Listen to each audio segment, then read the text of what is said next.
VNews.pk Quetta से मैं हूं गालिब निहाद।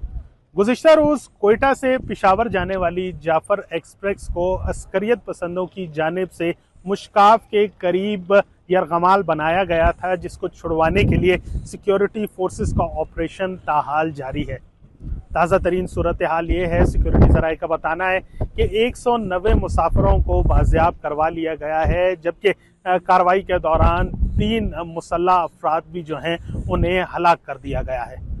इस वक्त मैं मौजूद हूँ कोयटा रेलवे स्टेशन पे और बड़ी तादाद में मुसाफिरों के अहले खाना इस वक्त भी रेलवे स्टेशन पर आकर जो शिकायत डेस्क बनाया गया है उस पर आकर अपने प्यारों का पता पूछ रहे हैं।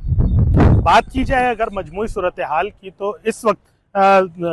रेलवे स्टेशन पे सिक्योरिटी इंतहाई हाई अलर्ट कर दी गई है, जबकि 3 रोज़ के लिए जो ट्रेन सर्विस है उसे भी मुअत्तल कर दिया गया है।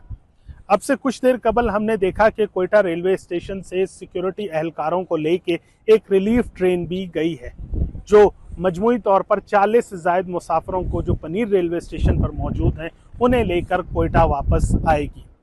बात करें अगर सिक्योरिटी सूरत हाल की, तो आज सिक्योरिटी सूरत हाल से मुतल्लिक वज़ीर आला बलूचिस्तान मीर सरफराज बुगटी की ज़ेर सदारत एक आला सतही इजलास हुआ, जिसमें वज़ीर आला बलूचिस्तान ने हुक्म दिया कि वाक़े में मुलव्विस अनासर के खिलाफ सख्त कार्रवाई अमल में लाई जाएगी। इसके अलावा बलूचिस्तान असम्बली का भी इजलास जारी है, जहाँ पर दहशतगर्दी के हालिया वाक़यात के हवाले से बाज़ गश्त का सिलसिला जारी है।